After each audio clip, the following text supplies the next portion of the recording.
Okay, final part of this week's episode, and after the Yamaha MT-09 report earlier on that you might have thought was a bit long, in which case definitely don't go to the YouTube channel where I managed to waffle on very enthusiastically for about another 15 minutes or so, I'm left with just a couple of minutes to share the latest news with you.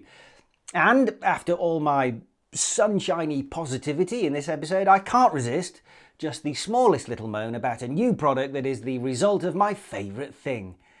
A branding collaboration.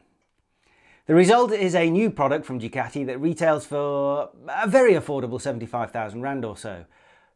Or it would be very affordable if we were talking about a bike, but we're not.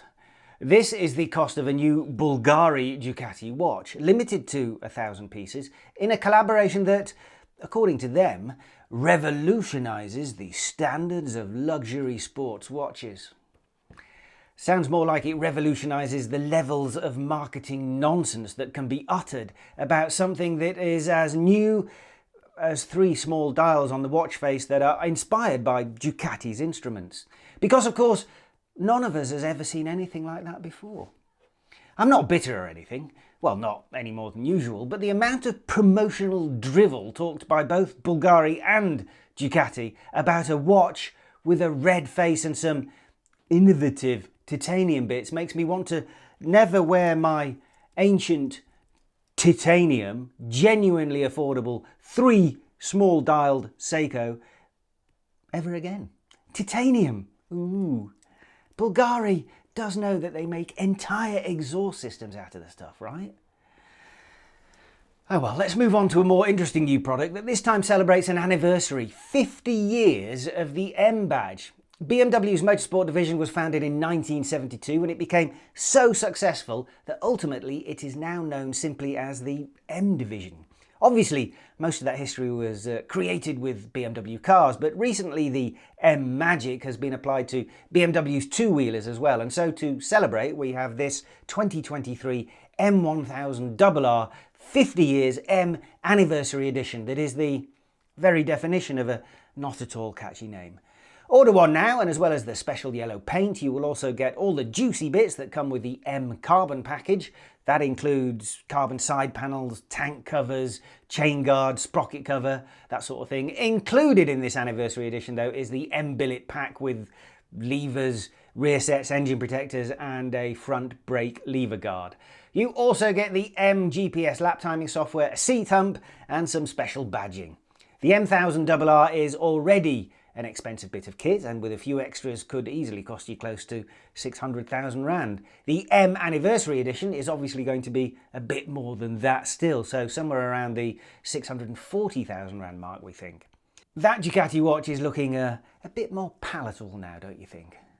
Right, let's stay with the anniversary theme for the moment, because I know there are some passionate fans of Moto Guzzi in South Africa, and they will know that last year marked the 100th birthday for the Italian manufacturer. Unfortunately, because of a certain unwelcome virus, it wasn't able to celebrate that milestone in the appropriate style, but now it can.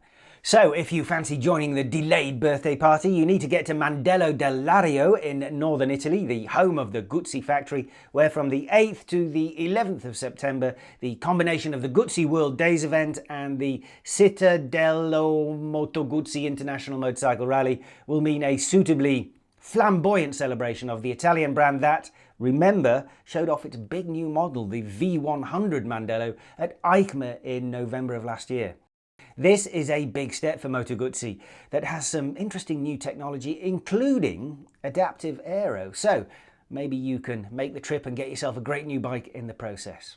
Okay, from new models to some interesting new road markings, at least here in France. They might, depending on their reception, soon be seen in other parts of the world as well, so here you go. A series of lines drawn from the middle of the road outwards at 90 degrees. The idea is that you don't infringe on them when cornering, so they sort of force you to take the wide line. The idea is to stop keen riders taking a tighter racing sort of line, because as we all know, bikes lean. And so your bike might be on the right side of the road, but you, the rider, could be leaning well into the other side of the road and frightening the poor car drivers, and maybe even occasionally clattering into them, although obviously the bike rider is going to come off a very second best should that happen. What do you think? Sensible, innovative thinking?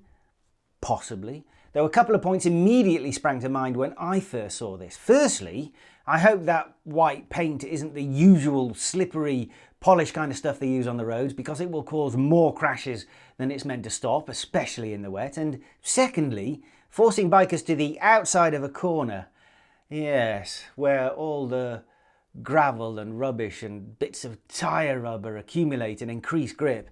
No, hang on a minute. All that stuff doesn't increase grip, so why are they sending us out there? Don't they like us or something? Okay, that is going to do it for this episode. We'll be back again next week with a high-speed touring weapon from Kawasaki and some more news from SA and around the world. Cheers for now. We'll see you then.